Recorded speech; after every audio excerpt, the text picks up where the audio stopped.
They did not bind Elara Nieve with ropes. The elders dragged the old barn door across frost, rolled her onto it, and tipped the plank toward the ravine as if returning a faulty tool. White hair splayed like spilled ash. Her eyes, pale as thawed rosewater, caught the weak moon and made the men flinch as though the sky itself had stared back. She did not scream. Screaming had never made a harvest ripen nor a stone grow soft. Wind tore along the cut of the land, bringing the iron tang of snow and the chant of a zealot who loved the word pure more than he loved breath. "Let the blight join the night," Prior Mavrin crooned. "Let the pale curse feed the wolves." The door slid. Gravity took command. Elara fell into winter's open mouth. Snow struck, cold knifed her shoulder, and the world fractured into ringing light. She lay listening to a low hum buried under the ice, the old winter sound she'd heard since childhood, like antlers brushing glass in a far cathedral. Footprints withdrew above. Darkness took their shapes and kept them. Elara pushed herself upright with her good arm, pressed gloved fingers to a hot cut, and tasted iron.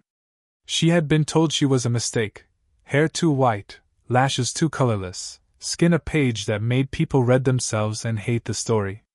She had been told she was nothing. The night disagreed. A shadow crossed the ravine lip and descended without loosening a grain of frost.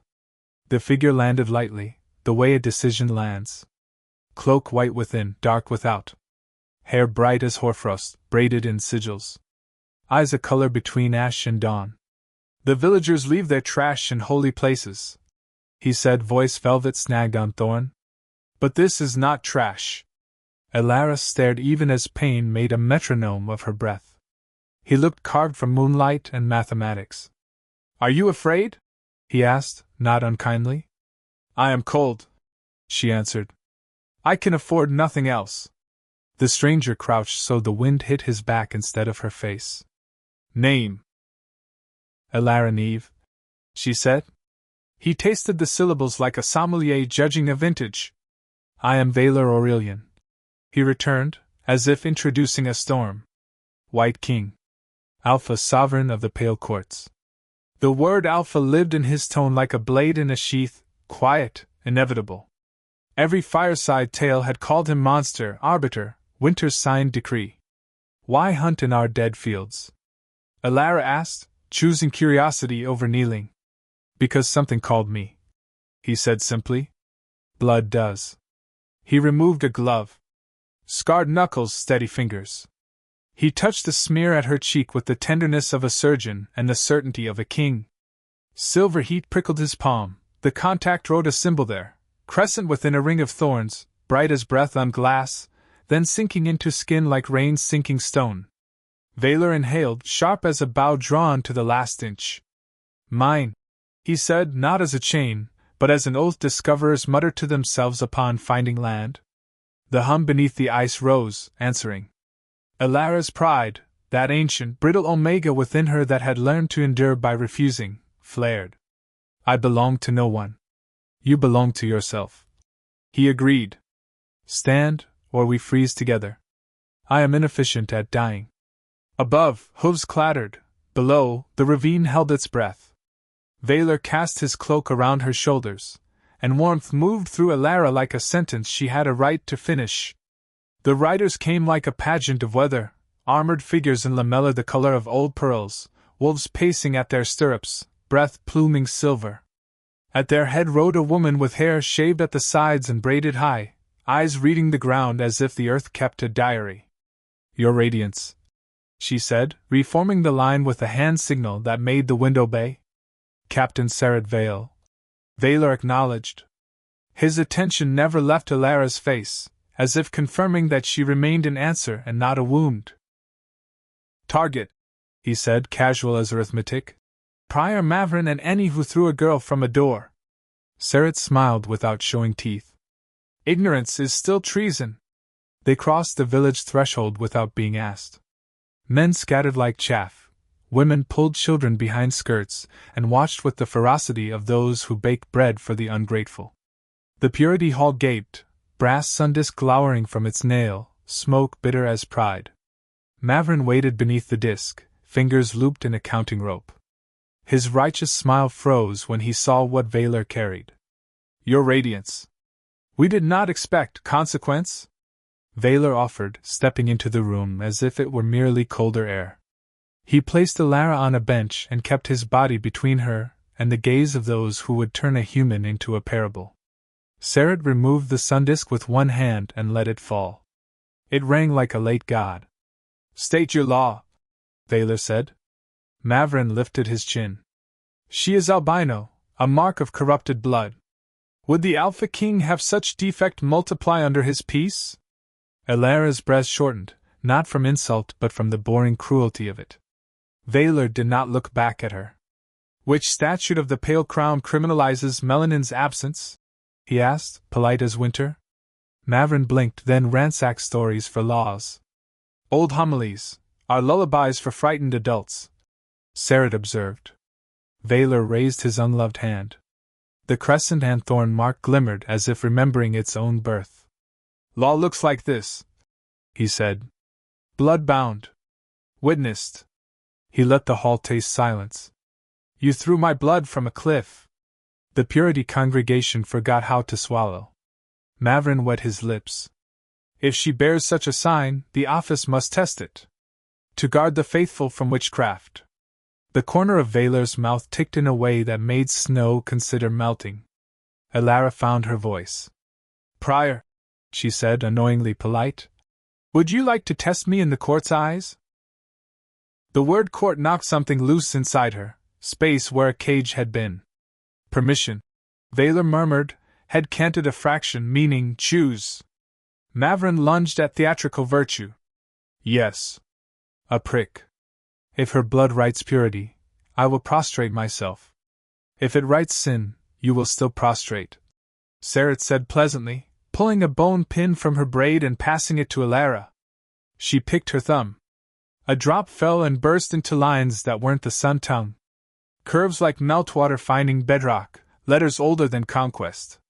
The mark formed on the flagstones and held the ice-bright geometry of a pact. Enough, Vaylor said softly.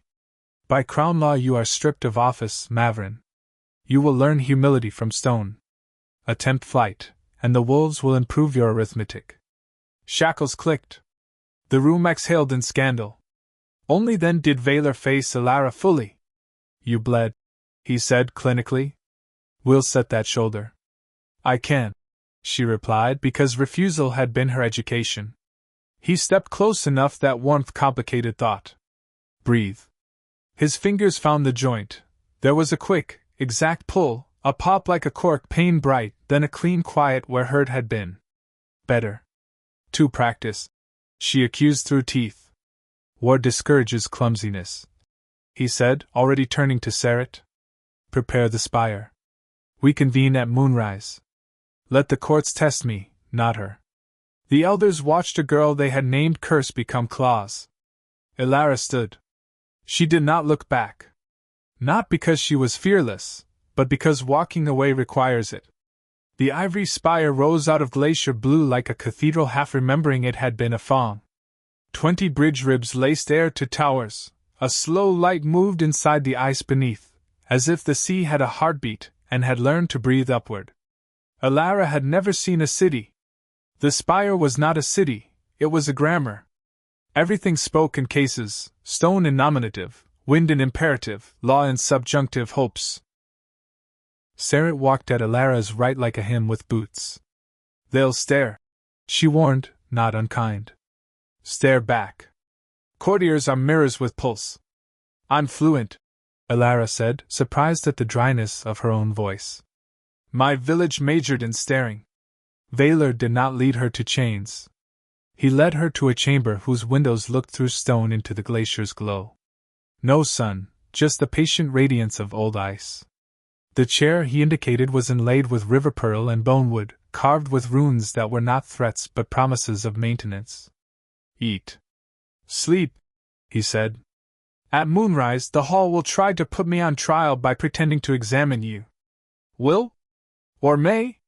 Will attempt, he corrected, a ghost of amusement trimming his mouth. Lady Asha of Black Glass delights in wrapped knives.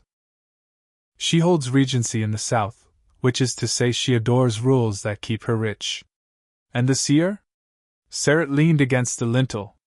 Mother Tali pities goats and kings equally, Vaylor said. She will call you bread or doom, perhaps both. Seers pluralize to be right. He paused, eyes flicking to Elara's shoulder. You were brave, he added, which somehow didn't feel like praise so much as precise notation.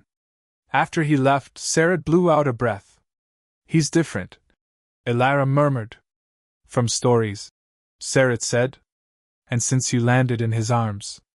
Moonrise found the Hall of Thorns already crowded with patients dressed as silk. Vampires with power kept their fangs behind courtesy. Courtiers who desired power kept smiles like razors. The dais was winter-carved into furniture and surprised about it. Vaylor stood at its center like a hinge built to hold two worlds on one axis. Lady Asha glided forward in spider silk and a necklace of onyx knives disguised as civility. Your radiance, she purred, letting her eyes skate over Elara as though she were a smudge you pretend not to see until guests leave. The office requests the human be surrendered for sanctified instruction. Request denied. Vaylor answered, bored in the way of men who prefer not to be cruel and are prepared to be. Then let us test her, Asha said, magnanimity powdered over iron. Mother Tali arrived last, shawls mismatched, hair braided like a rope you'd trust in a blizzard. She smelled like peat water and rosemary. Pretenders test themselves, she chirped. Truth sits and waits. Bring the basin, Asha snapped. Seret slid a ward stone bowl onto the dais. It thrummed like a hive at vespers. Tali nodded at Elara's thumb. Another prick, another drop, the mark wrote itself as before. No gasp. Gasps are for audiences. Courts sharpen. Words, Tali murmured, tipping the bowl to listen, as if poems might condense out of steam. Older than his crown. She nodded at Vaylor. Asha smiled like a trap with a patent. Legitimacy is not the only question. Compatibility. The alpha bond is no light thread. If your radiance would claim the girl as mate, let her stand the night's call. If she truly belongs to the white line, the house will answer her voice. If not, her teeth showed, flawless and predatory.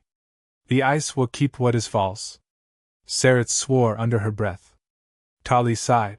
Tedious. What is the night's call? Elara asked, steady because terror behaves when you give it a job. Seret's eyes flicked to Vaylor. The spire listens to one sovereign, she murmured. If it refuses you, it tells the court he chose with throat, not blood.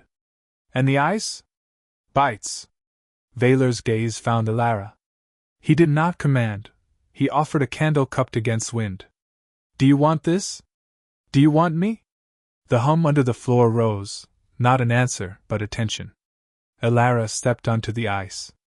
Cold agreed to be honest. Bare soles to ice, fire, then a terrible steadiness as sensation refined itself into information. The hall forgot how to inhale. Elara closed her eyes because she had spent her life being seen and this time preferred to do the looking. She listened. The spire hummed, deeper, the glacier hummed, deeper still, the sea stitched its slow seam through stone. Silence had bones. Elara lifted her chin like someone trying on a story and finding it fit. My name is Elara Nieve, she said. I am moon pale because my mother's blood did not braid pigment into my skin. Men decided that meant curse. Winter did not concur. If the House of Thorns will have me, I will keep its teeth clean. If not, I will still keep them from children. It was not eloquent, but vows rarely are. Bridges answered first, a soft crackle like old frost learning new music. Pillars chimed one by one, notes low enough to weaken knees. The floor beneath her did not break. It sang. Vaylor's palm flared. The mark spilled silver up his forearm like frost reversing time. The chandelier of ice and chain tilted, no draft. An old building's way of bowing. Lady Asha's mouth went thin enough to cut paper. Trickery, she breathed. You fed the spire beforehand. No, Tali said delighted. Grandmothers smell good children 3 roads away. Enough, Vaylor said. She stands. She stays. Write the edict. Provisional, Asha countered sweetly. Lest propriety faint. And we must not forget the bond right. Out of line, Sarit snapped. The court will not abide an unconsummated alpha bond without schedule. Asha purred, eyes bright as fake coins. Heat flooded Elara's face, then fled. Valor did not blink. We proceed when we choose. Not when you are bored. Tali cackled. First useful sentence he's said in days. Laughter slid like knives back into sleeves. After, with ceremony sheathed and mirrors behaving, Valor halted at the threshold with a touch that wasn't a command, merely a comma. The bond right, he said, voice a clean page. It is a word two people agree upon, with mouth and blood. You are not a woman to be forced. Elara's throat went raw with the memory of all the versions of herself she had been to keep others comfortable. I will not be that one again. Then we wait, he said, as if the word were warmth. Who hunts us if we do? She asked. The office. Asha. Wolves who wish my line to fail. The hunger inside walls. Teach me the walls, Elara said. His smile was small and unarmored. Gladly. Lessons began at dawn with Tali, who led by scent and sound through corridors until Elara could name a turning by the way the chains sang in a crosswind. Palaces lie, the seer confided. Learn their true names.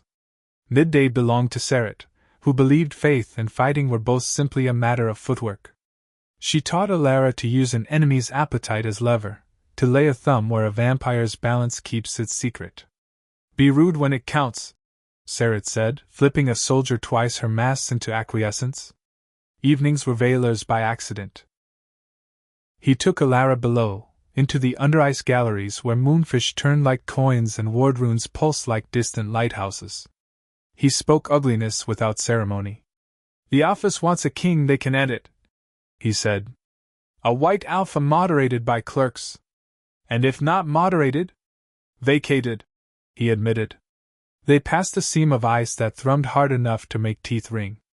Elara hovered her palm near it, and felt the old ache behind the world. What is that? A hunger older than crowns, Valor said.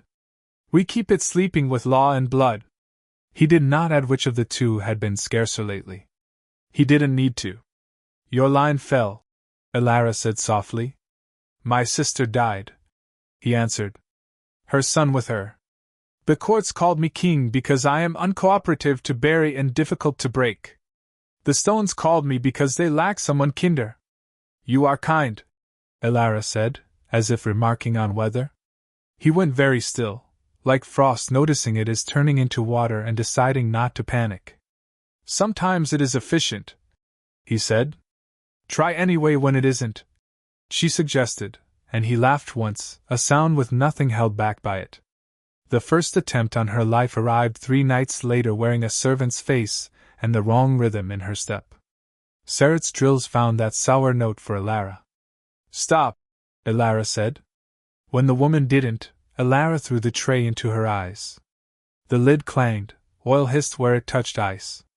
Holy oil, Sarit swore, binding fast.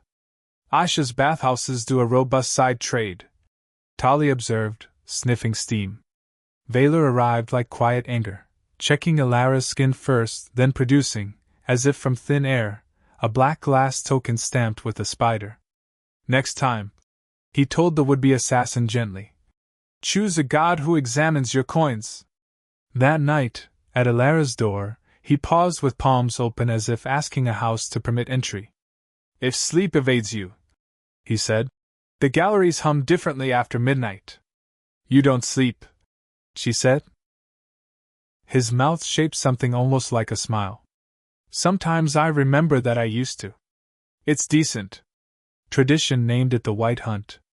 Noble masks, polite teeth, stage quarry released onto the lower ice so that elegance could play at danger. Once, Sarit told Elara, the hunt kept the court lean. Now it kept them entertained, and slow. Asha arrived dressed as a swan, magnificently carnivorous. Valor wore no mask. Predators do not pretend to be safer than they are. Elara wore plain furs, no jewels. Prey dressed to be eaten is still prey. The horns sounded, doors yawned. Hares and foxes blurred. A stag lurched into daylight, foam dark at its mouth, gait wrong. Drugged? Elara said, anger waking like a hand around a knife. Of course, Asha cooed. We wouldn't want anyone hurt. It will fall through and drown. Elara snapped, and was already running. Stay, Valor began, then swore and followed. First ridge, light. Second, a song thin enough to be warning. Elara flattened, sliding, weight spread, just as Sarat had taught. The stag hit a fracture with a crack, forelegs plunging. She caught a tangle of antlers. Ice teeth snapped at her cheek. Cold climbed her sleeves with ideas of ownership. I have you, she told the beast that wanted the easy ending. Valor! He didn't hesitate. He went prone beside her, adding danger to the ice and strength to the lever. On 3, he said. No, she said, because sometimes 3 is too late for living things. They hauled. Ice protested. The stag thrashed. Elara slid until Valor's shoulder slammed into hers and altered the math. 4 quarters onto ice. Back legs found purchase. Steam and blood and obscene applause from people who had come to watch beautiful cruelty. Release, Valor said, calm as exact time. The stag bolted into the dark trees, all legs accounted for. Interference, Asha sang. Disqualification. Correction, Valor answered, already risen. Reform. He turned to the crowd. The white hunt is no longer staged. We will practice on things that bite back. You cannot, Asha started. I can, he said, and the spire hummed in agreement like a cathedral pleased by decent liturgy. Tali pelted the regent with a chestnut. That night, the hunger under ice sang louder, as if someone had rung a bell by the baths and taught Old Dark to expect supper. They found the circle under Asha's bathhouse, glass tiles laid in a spiral, a pit centered like a pupil, soot on the ceiling from a prayer the stone had refused to learn. Office ink, Sarat growled. And a wolf priest hand, Tali added, wrinkling her nose. They tried to call the hunger by a wrong name. It hates bad manners. What do we do? Elara asked. Close it, Tali said. With a word you do not know until you speak it. Elara stepped over the line. Wait, Sarat protested, then followed. Valor took Elara's other side, a drawn bow refusing to be anything else. The dark answered Elara's question with ache, not syllables. Hungry. I know, she whispered, and felt Valor stop breathing. Give me a word, she asked him. Home, he said. She set it in the pit like a stone into a pond. The hum altered. Sarat. Pack, the captain offered, unwillingly devout. The circle drank. It waited leaning, testing whether she fed or fled. Elara thought of doors closing to keep wolves out, and of doors opening to let warmth in. Mine, she said, not possession, responsibility. Glass shivered. The pit sighed shut like a sated animal agreeing to sleep. Fire took the circle. Soot wept. Asha waited above with city guard and a smile. Trespass. Arson. Conspiracy with dark. Gracious of us to save your floor, Valor said mildly. Another voice climbed the stairs, winter in it and a grin. The North would enjoy either your bond right, nephew, or your funeral. Both make warmth. Lady Morwen, Warden of Snow, arrived with wolves like moving punctuation. Not here, Elara said before politics could choose murder. Valor turned that single no into law. The right is not theater, he told them all. The spire approved with a purr you could feel in your teeth. Asha's eyes lit with pretty malice. You have a year, then. Or my petition names your union void and your claim theoretical. Bored already? Tali yawned. Asha glided away, silk hissing like promises. Dawn painted the glacier with the faintest blue, a bruise healing. Elara woke to the quiet authority of bells that signaled work, not war. In the refectory, apprentices of law took notes in steam rising from porridge. Wolves warmed their paws against braziers. A vampire archivist clipped errant parchment threads like a gardener pruning roses. You sit like someone prepared to run, Tali observed, stealing Elara's spoon and tasting both porridge and mood. Only fools run on ice, Elara said. Then we will make you clever. The seer slid a narrow codex across the table. Its cover was stitched from river bark, its spine read, in the old glyphs, names of rooms that lie. You will memorize 10 a day. Begin with the chapel that pretends to be empty. It hoards voices. Sarat arrived with a leather roll and a grin that meant bruises. After prayers, we learn to be impolite. I have a head start, Elara muttered. Good. Keep it. Vaylor entered without ceremony, which startled the room more than trumpets would have. He wore a plain white mantle, the Alpha King dressed like a monastery's vow. He nodded to apprentices, to wolves, to the archivist who scowled at him and softened anyway. His eyes found Elara last, as if he had saved the luxury. Walk, he said. He did not offer his arm. He offered a pace she could match. They crossed the bridge where eyes shone like thought. Asha will gather petitioners, he said. Merchants, priests, anyone hungry for yesterday. She will argue that the Omega bond weakens the crown. It changes it, Elara answered. Change makes the lazy angry. And the frightened, he said. Which is most of us before coffee. She almost laughed. Then the wind veered, and the chain above them sang alarm in a key Tali had taught.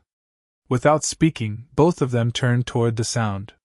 The chapel of last candles pretended to be empty, pews draped in dust, a cracked font, a window that offered only a wall of ice, beautiful as denial.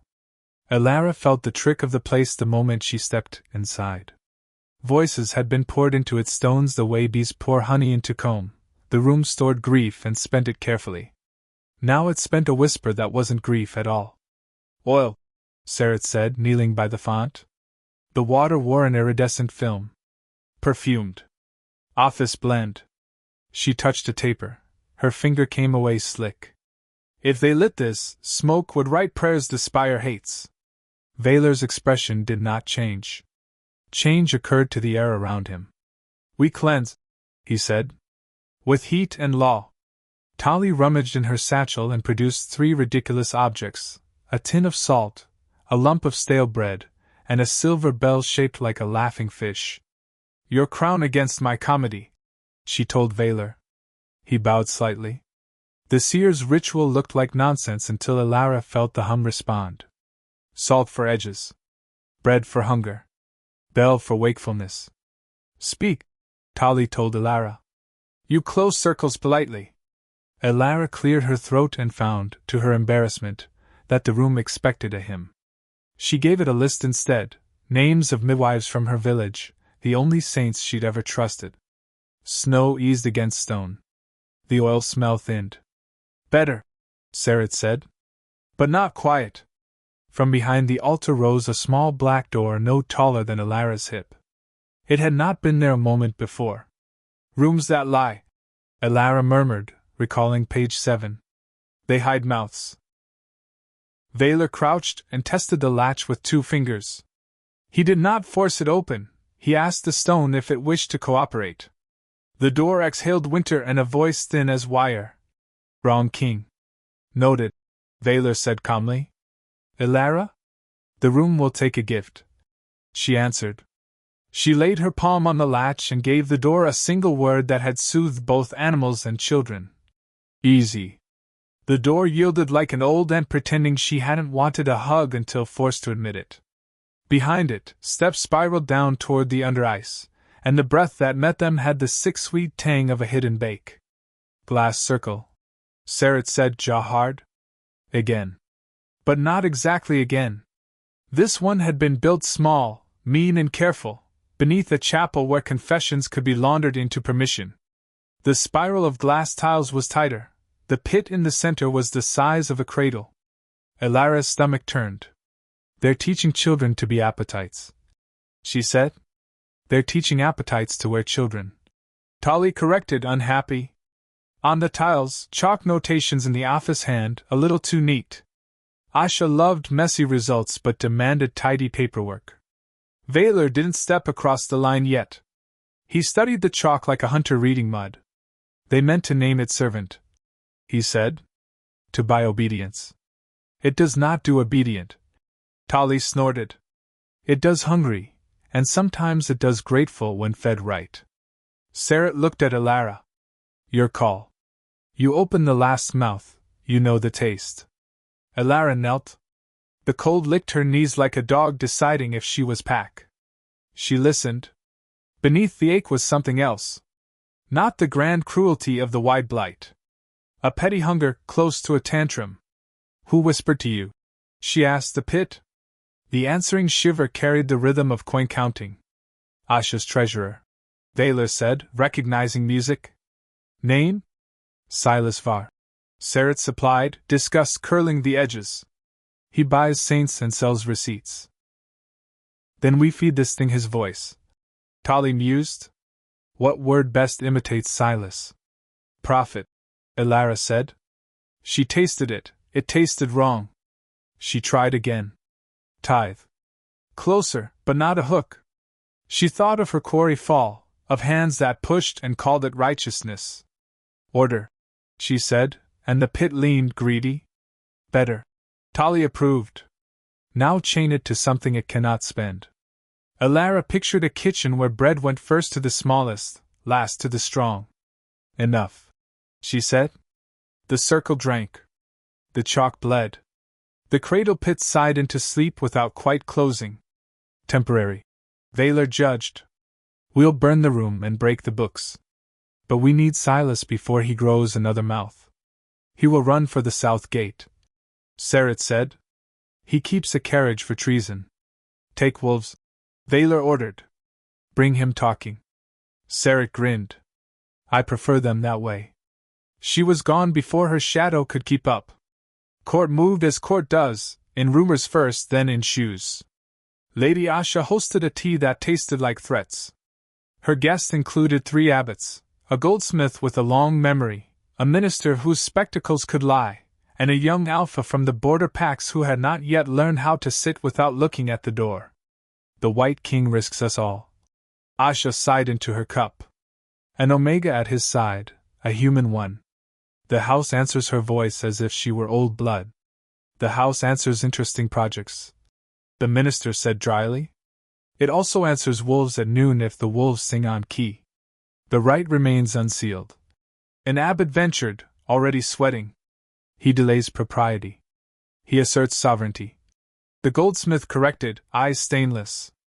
Asha did not frown.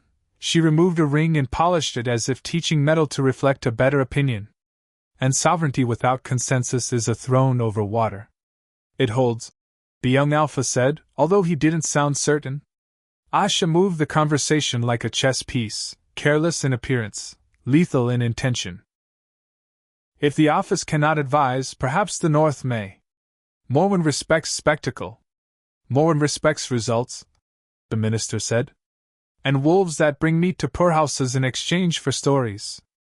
Asha placed the ring back on her finger and imagined, for a pure bright second, snapping that finger and watching the spire crack along a pleasing seam. Sarat returned at dusk with Silas Var slung upside down across a saddle like a badly behaved rug. He continued to talk even inverted, about tariffs, about spiritual dividends, about the poor's responsibility to inspire generosity by starving politely. Vaylor didn't hit him. He simply asked a question. Whom did you pay to keep your small circle small? Silas, who adored being important, could not help himself. The wolf priest of Fenmark, he said. A humble servant of balance. Balance, Tali repeated, as if tasting a rotten nut. Another liar's synonym for mine. Fenmark lay 2 days north, where pines exchanged gossip with wind and the river froze so clean you could count pebbles. Elara rode with Sarat, and a detachment of wolves who preferred fur to etiquette and believed the word alpha should be a verb. Vaylor remained to show Asha how a king does arithmetic in public, roads repaired, debts forgiven, loaves measured by mouths not by coin. You trust me, Elara said to Sarat, surprised to find the words, surprised again to find them true. I trust what you choose when it is loud and when it is quiet, Sarah replied, not looking over. Also your right hook. They camped by a stand of birch that sounded like applause and wind. The wolves told stories of a winter in which the river ran backward for an hour and of an Omega grandmother who stopped a blizzard by scolding it for interrupting a funeral. Omegas keep rooms and riots honest, an old wolf declared, gnawing bone. Alphas forget you cannot lead what you do not love. Elara slept under the indifferent blessing of stars and dreamed of doors that opened into kitchens, not courts. Fenmark's shrine rose from frost like a spine. Its priest met them on the steps, robes trimmed with wolf fur and humility worn like jewelry. He was handsome the way statues are, beauty curated to excuse absence. Welcome, travelers, he said, voice full of river stones. We serve balance here. We serve questions, Sarah answered. And summons. The priest's smile never reached his eyes. Then ask? Elara asked first, because people underestimated the one who ought to be quiet. Why teach hunger a child's name? The priest blinked as if adjusting to an unexpected light. Hunger must be catechized, he said. Else it devours indiscriminately. And you would make it a scholar? Sarah asked. We would leash it, he said, at last revealing love, not of people, but of leashes. The shrine's inner hall was too clean. No wax strips, no forgotten petals, no shadows where mice taught priests humility. Rooms that lie, Elara thought, and moved her palm along the wall until stone remembered a seam. Behind a tapestry of wolves dancing with saints, who looked annoyed, a narrow door waited. She pressed easy into its latch and it opened on a stair that spiraled downward like gilt. The chamber beneath was a catalogue of small corruptions, glass circles no wider than bowls, bowls filled with oil, oil perfumed to smell like holy days. Chalk prayers lined the floor, each invocation written in tidy hand and finished with a tidy flourish that made Elara want to break the chalk against a tooth. These are lessons, she said softly, for apprentices in obedience. Sarah's mouth compressed. For children. The wolf priest of Fenmark watched from the top of the stairs, silhouette neat against good intentions. You do not understand, he said, kind the way knives are kind when they choose where to cut. We are shepherds. Wolves with clipboards, Sarah translated. Elara stepped into the closest circle. The ache answered, small, needful, angry at being made small. Who taught you that anyone would love you like this? She asked. The ache stuttered. It had forgotten the question. Give me a word, Sarah said softly, surprising herself. Not war, Elara answered. She thought of her own hunger, once disciplined into silence because silence was safer than asking. Ask, she told the circle. The ache hesitated, then took the word like bread. Now chain, Tali would have said. Elara reached for the word that allows asking to stop when enough has arrived. Rest. The circle uncoiled. Oil dulled. The ache curled into the kind of sleep children learn in warm rooms after noise. You will ruin the balance, the priest hissed, mask slipping. Hunger unbound makes kings into beasts. Kings into servants, Elara corrected. Beasts into neighbors. Sarah descended 3 steps without drawing a blade and managed to look more dangerous than steel. You will come to the spire and answer, she told him. Bring your books, your ledgers, your tidy flourishes. Leave your leashes. On the road home, the river taught the party humility by cracking in the night with a sound like truth arriving. They moved camp without panic. Wolves ran rescue for a cart that forgot how to float. At noon, a courier found them with a letter sealed in iron lace. Valer's hand? Sarah broke the seal and read aloud. Asha petitions the office to invalidate our edicts on bread and bridges. She collects abbots the way snow collects roofs. Mother Tali says the house is patient. Patience is not the same as indulgence. Return with care. Come by the north gate. The south sings too loudly. Elara traced the signature, Aurelian, as if the ink could answer back. That night by the birches, wolves shared meat and questions. An adolescent with a voice like a hinge clearing asked Elara how an Omega becomes brave. I grew tired, she admitted. Not of fear. Of its uses. What do you use instead? He persisted. Tasks, she said. Names. The right insult. Laughter loosened the camp. Sarah leaned against a trunk and studied stars. If Asha forces the right, we say no. She said, not a question. We say ours. Elara replied. The king is Alpha because he chooses, not because he obeys. And the Omega? I keep the weather honest, Elara said. And remind the king that kitchens decide kingdoms. Good, Sarah murmured, and slept with a hand on her knife and the other on a friend's blanket, because being captain meant always choosing which hand did which. The north gate wore frost flowers. Wolves decorated its posts with braided reeds to keep luck from wandering. Morwen waited on the parapet in a cloak the color of storm permission, grinning like a woman who enjoys tournaments and good bread. You brought me a priest, she called down. I brought you an indictment, Sarah returned. And a problem with tidy handwriting. Morwen laughed. Up then. The city hums in a key I don't like.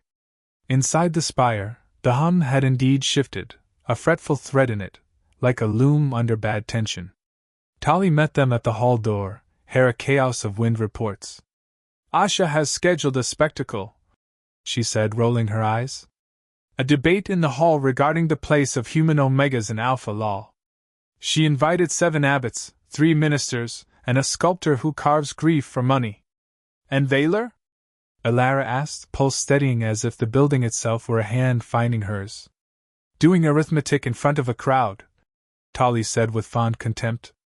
It makes the board furious. Good, Morwen said, coming down the stairs 2 at a time. Let's be interesting. They entered the Hall of Thorns to find Asha already at the dais, silk arranged like arguments, eyes bright with theater. Silas Var stood at her elbow, bruised but present, smile carefully rehearsed to suggest dignity under duress.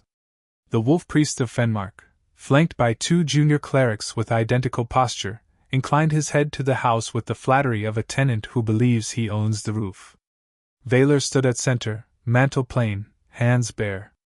When Elara crossed the threshold, the chandelier tilted in quiet approval. Asha noticed. Asha always noticed. Ah, she sang. The winter omega.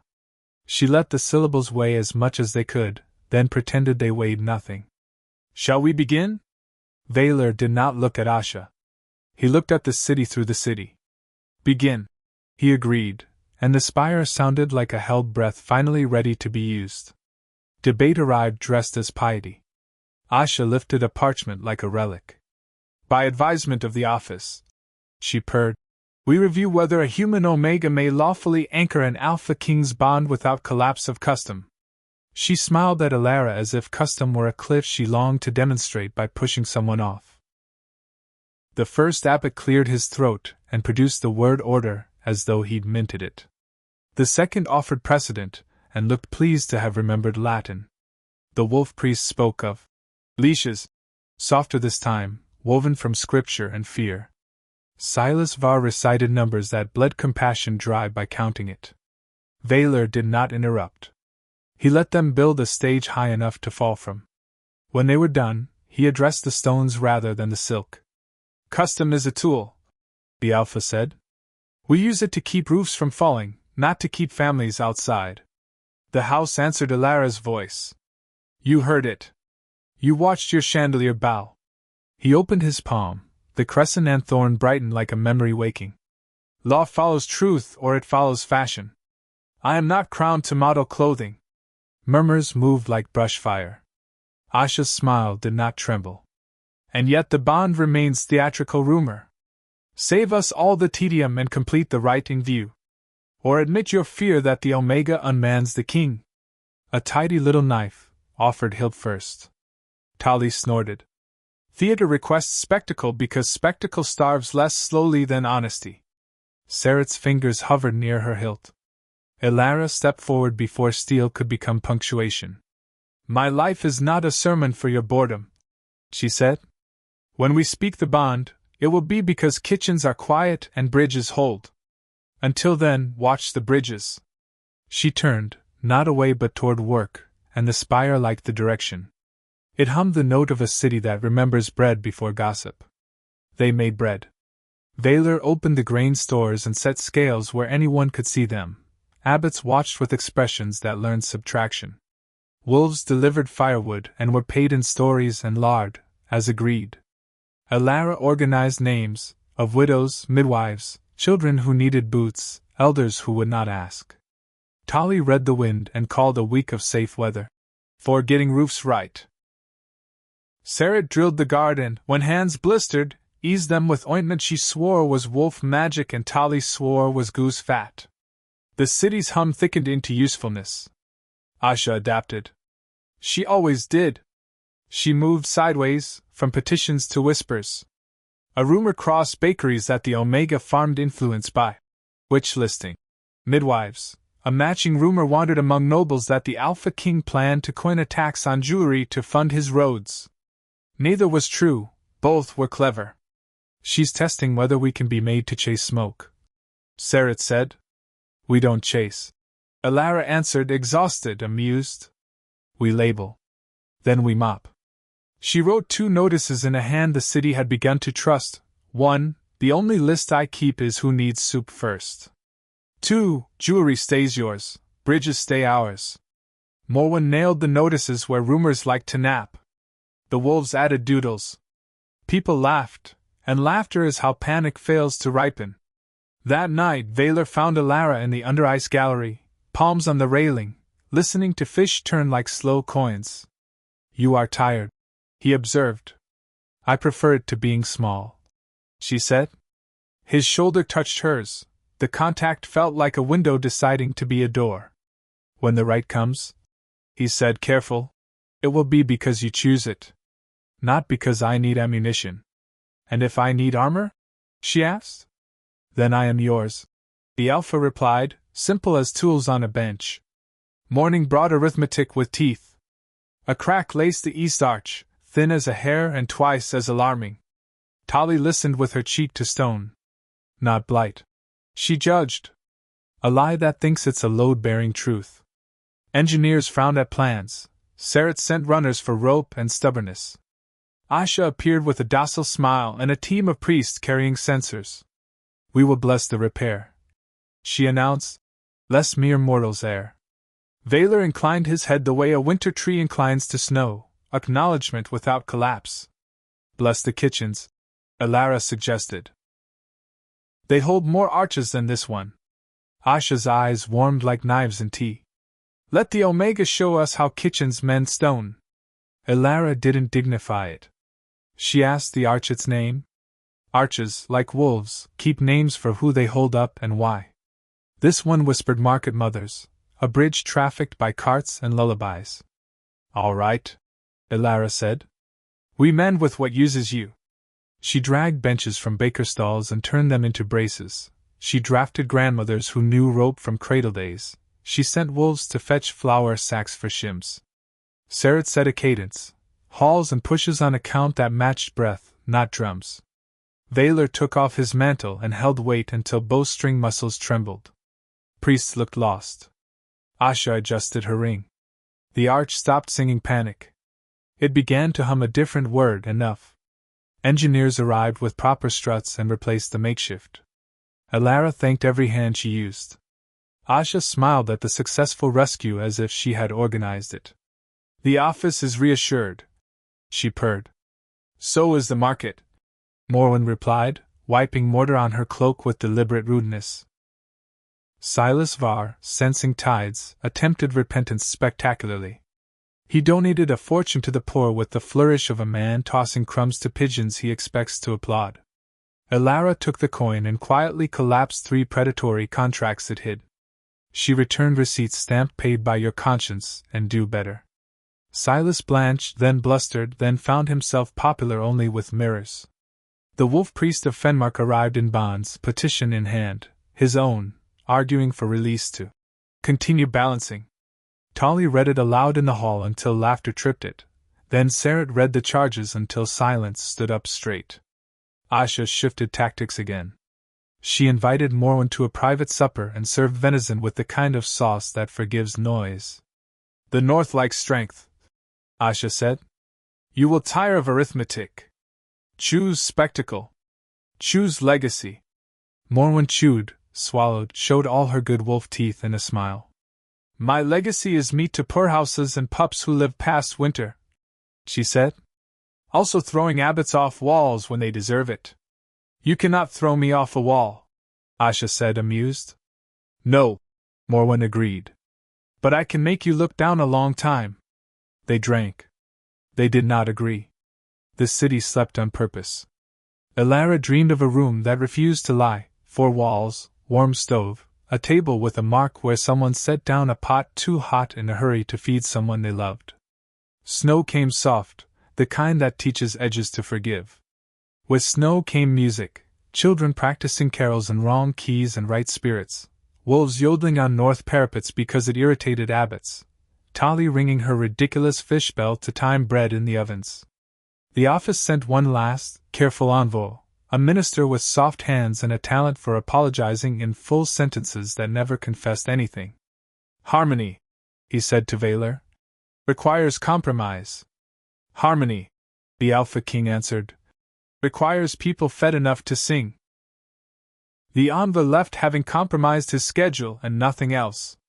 That evening, Elara found Vaylor in the library sliding a ledger to a clerk. Debt forgiveness, 3rd tranche, he said.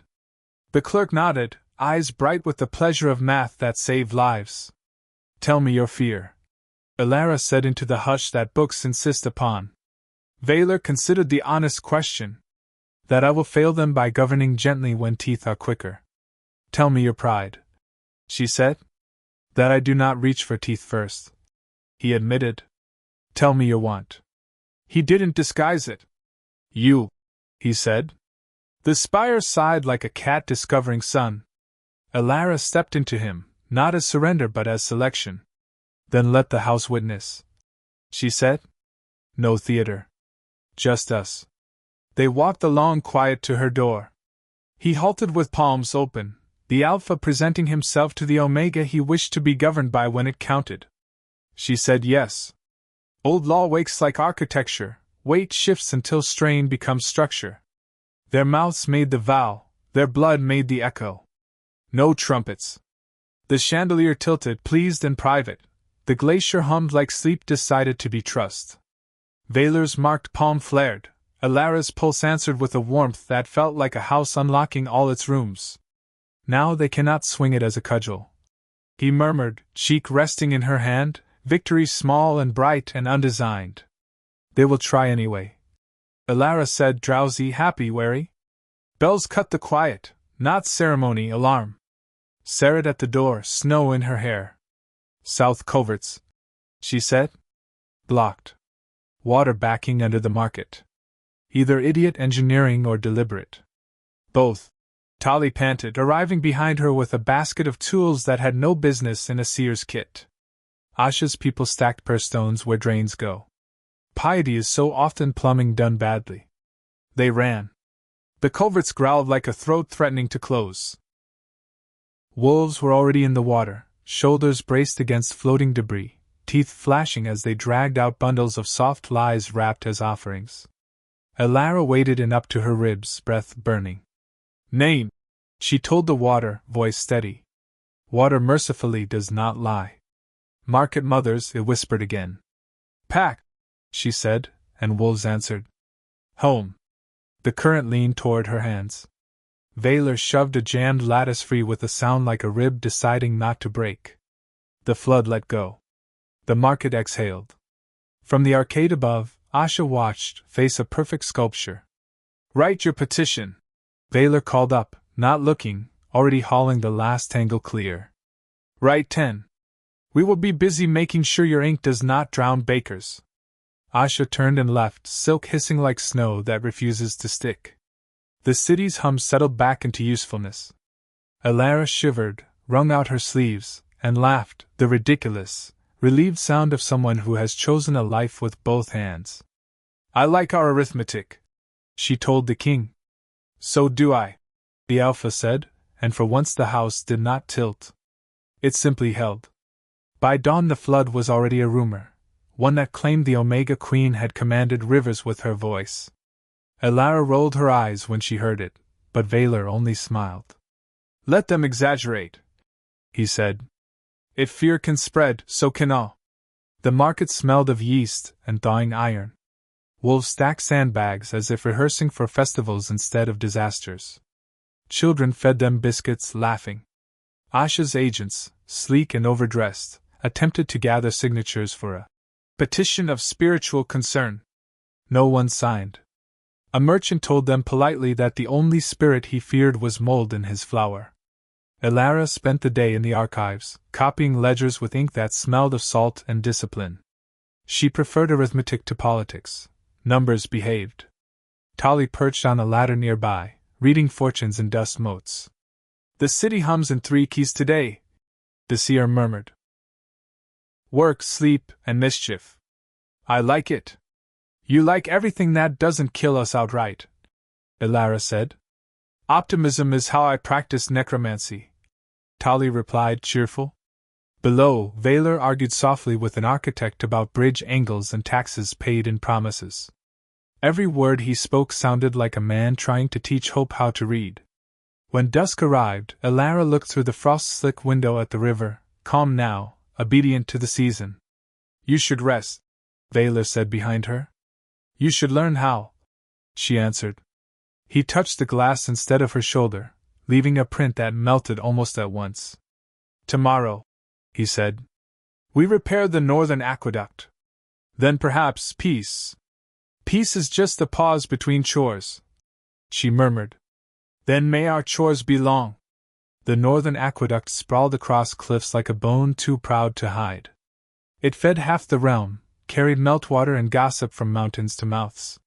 Winter storms had gnawed its supports, and the office, when it still mattered, had pretended not to see. "We start from the middle," Sarah declared. "The edges lie." Workers from every quarter arrived, vampires in work leathers, humans with hammers, wolves who believed every problem could be solved by pushing harder. Elara moved among them, checking knots, passing bread, translating Vaylor's calm orders into small, practical kindnesses. Asha did not appear, but her eyes did, her spies cloaked as pilgrims sketching miracles on parchment for her future case against the crown. Elara ignored them until one slipped too close to the scaffolding and nearly fell. She caught his sleeve, hauled him upright, and said evenly, "If you wish to witness miracles, build them." The worker flushed crimson and stayed until dusk, hammering with the zeal of shame redeemed. By nightfall the first section held. The aqueduct hummed like a satisfied throat. Wolves curled under the arches. Humans shared stew thick with roots and patience. Vaylor sat with his cloak off, hands raw from rope burn. "I thought kings did less hauling," Elara teased. "Good kings haul what they break," he said. She handed him broth. Steam fogged the edges of his lashes. "You trust them," she said. "I trust effort," he corrected. "Effort is a kind of truth. So is rest," she murmured, and leaned her head briefly against his arm. The city above them slept. The House of Thorns shifted its chandelier half an inch, the smallest possible applause. At first light, a messenger brought parchment bound in white wax. The seal bore no crest, only a sunburst, the office's final bluff. Inside, an ultimatum cloaked as invitation. Present the human Omega for review before the High Synod, or forfeit legitimacy under celestial doctrine. Tali read it aloud in the tone one reserves for bad poetry. "They learn nothing," Sarat said. "They learn fear," Vaylor corrected. "They are confusing it for strategy." Elara studied the script. "Review," she repeated. "As though I were an essay." "They think words can grade blood," Tali said. "Fools! Blood writes its own reports." Vaylor turned to Elara. "We ignore this," he said. "They cannot enforce it. If we ignore it," she countered, "they'll come anyway, and choose an audience." Silence weighed the hall until Sarat exhaled. "Then we choose the stage," the captain said. Let the synod meet here. Let them climb our stairs and argue with ice. Morwen grinned. We'll sweep the floors for them with wolves. Vaylor nodded slowly. Very well. Summon them. Let the Pale Court hold open court. Elara felt something deep in the glacier shift, approval heavy as mountains. Tali whispered. Even the old hunger loves drama. That evening, as torches rimmed the spire in calm defiance, Elara walked the under-ice galleries one last time before the storm of words. The moonfish turned lazily, their light soft as listening. You were cast out for being white, Vaylor said behind her. Now they'll come to kneel before your reflection. Then let them bring mirrors, she replied. The synod arrived beneath banners stitched with suns that thought themselves generous. 12 elders in gilded cloaks, their faces powdered to look eternal. They entered the Hall of Thorns with the entitlement of people who mistake stone's silence for respect. Radiance Vaylor, droned the eldest, a man whose voice smelled of incense and politics. The office greets you in grace. We request audience on matters of purity. Granted, Vaylor said, tone clean enough to cut. The floor is yours until sense returns. Gasps. Elara stood at his side, cloak of pale fur lending her a sovereignty she did not want but would not drop. The eldest unrolled parchment. You have bound yourself to an omega not of our kind, a human, worse, an aberration marked by lunar defect. Murmurs rippled, the chandelier tilted, offended. State your law, Vaylor said. Which statute forbids love that builds bridges and feeds children? The elder faltered. Doctrine. Doctrine changes when it discovers a better word, Elara said softly. Her voice carried, it always had. Perhaps the sun could learn from the moon. Reflection requires humility. A younger priest, nervous, sincere, whispered. She glows. Because truth reflects. Tali's stage whispered back. The hall laughed, and laughter is a weapon against sanctimony. The eldest raised his hands.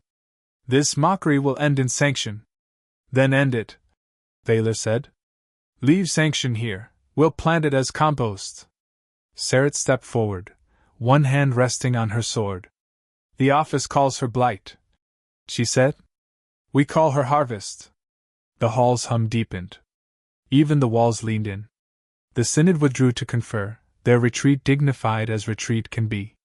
When the doors shut, Tali whispered, They'll claim revelation and pretend it was theirs all along. Let them, Elara said. So long as they spell my name right. Snow fell hard that night, thick and forgiving. Wolves patrolled the bridges in silence. Torches burned steady in the wind. In the spire's highest chamber, Elara sat beside the window, watching flakes gather on the sill. What will they decide? She asked. That they were wise to agree with us, Vaylor said. It's the only decision they ever make. She smiled, faint, tired. When I was small, I thought the moon hated me. That she made me wrong on purpose. She made you visible, he said. The rest of us hide too easily. Tali appeared in the doorway, fishbell tucked under one arm, expression alight. They're writing their verdict. I peeked. It begins with an luminous exception. I think that's bureaucrat for we surrender. Sarit laughed, a bark of relief. Morwen leaned against the frame, snow in her hair. So the blight becomes blessing, she said. You'll have to get used to statues. Elara shook her head. No statues. Just stories. Stories grow statues, Tali said. And stories forget who started them. Then we'll keep reminding them, Vaylor said. Every bridge. Every loaf. Every law that chooses warmth. The House of Thorns hummed low and proud. Beneath it, the glacier shifted once, no longer in warning, but in satisfaction, like an old god rolling over to dream better dreams. Elara took Vaylor's hand. And if peace is just a pause between chores? Then we'll pause together, he answered. Outside, wolves sang under a forgiving moon that finally looked like home. Peace, when it came, was quieter than legend allowed. A season of thaw crept across the realm, and for the first time in memory, no one died of cold. The bridges sang only with carts, not with the groaning of siege. Children played in markets where once only whispers had dared to wander. Elara thought it beautiful and fragile. The House of Thorns had learned to hum lullabies instead of war songs, yet beneath that calm there was still the faint heartbeat of something ancient and unsatisfied. "Do you hear it?" she asked one evening as she and Valor walked the galleries of glass. The glacier beneath them breathed, slow and deep. "It's been louder lately. The ice remembers everything," Valor said, watching the slow movement of light beneath the floor. "Even forgiveness leaves a scar. Or maybe it's just dreaming," she said softly. "Hungry things dream loud." He took her hand. "If it wakes, we feed it reason. If that fails, we feed it mercy. Mercy is a dangerous meal," she murmured. "And yet it's the only one that keeps," he answered. They smiled at that, both knowing neither fully believed it. Outside, wolves howled, not in alarm, but in chorus, keeping the rhythm of peace alive. For now, the world seemed to rest on their song. The letter arrived at dawn, sealed in dark wax stamped with a broken crown. It bore no name, only a sigil of flame and crescent, the emblem of a cult long thought dissolved with the office's fall. Sarah brought it straight to the council table. "Delivered by a boy who vanished before the gate guards could blink," she said. Valor slit the seal. The parchment smelled of ash. "When kings forget the hunger remembers them. The old covenant cracks. The moon will take what was stolen." Tali read it over his shoulder. "Poetry," she said, unimpressed. "Bad poetry." Elara frowned. "The moon takes nothing," she reflects. "Whoever wrote this doesn't understand their metaphor." "Cultists rarely do," Sarah muttered. "Still, trouble that knows how to rhyme is still trouble." Valor folded the letter and placed it in the brazier. "We'll prepare for it without feeding panic. If the hunger moves again, we'll answer it together." But the smoke that rose from the burning parchment twisted strangely. It coiled into the shape of a thorn circle, Elara's mark inverted, and hissed before fading. Tali stared into the brazier's glow. "That wasn't metaphor," she said softly. "Something old has learned our language." Elara's pulse quickened. "Then we teach it better words." By the third day, the signs were plain. Wells ran colder than ice, mirrors fogged with breath even when no one stood before them. The wolves complained of dreams in which rivers whispered their true names backwards. "It's the blight again," Sarah said grimly. "Or what's left of it." "No," Tali corrected, pacing barefoot across the hall. "This is the echo of the first covenant, before crowns, before pacts. The moon's side of the bargain is calling in debt." Valor frowned. "Debts to what?" "To the hunger that made us need kings," Tali said simply. The room chilled at her words. Elara drew her cloak tighter. "If the hunger calls my mark, it calls me. It always did." Valor turned sharply. "You are not an offering. I'm a conversation," she said, meeting his gaze. "And I intend to finish it." Silence held long enough for the candles to flicker nervously. Finally, Sarah exhaled. "Then we go together. If the ice speaks, it can speak to all of us." Tali nodded. "Bring wolves. Bring courage. Leave pride, it gets loud underground." That night, beneath the full moon that had started all their trouble, they descended into the glacier again. The old hum greeted them, not hostile, not kind, merely curious. The tunnels widened until they opened into a hollow heart of ice that glowed faintly with inner light. Runes shimmered across the walls, old as stone, older than faith. In the center waited a fissure, its edges rimed with frost that pulsed like veins. Elara stepped forward. "I know you," she whispered to it. "You're the same voice that called me from the quarry?" The fissure trembled, and a sound like distant thunder filled the chamber. A shape rose within the light, a figure neither man nor beast, made of shadow and memory. "Child of frost," it said in a voice that rattled bone. "You fed me peace. I come now for the rest." Valor moved between her and the apparition, his own mark blazing. "You will take nothing." The shadow laughed, The sound froze tears in their eyes. Alpha and Omega, it said. Bonded by defiance. You balance the world, but balance is hunger postponed. Elara stepped beside Vaylor. Then take me, if that's what balance wants. Never, he snarled, fangs flashing, not in threat but in fear. But the hunger was not reaching for flesh. It reached for the mark itself, for the link between them, for the idea that mercy could govern power. Elara closed her eyes. Home, she said, the first word she'd ever given it. The echo stilled, listening. Pack, she continued, her voice shaking but steady. Mine! The fissure shuddered. The runes around it flared like sunrise caught in crystal. Enough, Vaylor said, lending his own power to the word. The light folded inward. The shadow screamed, a sound of every winter ending at once, and was gone.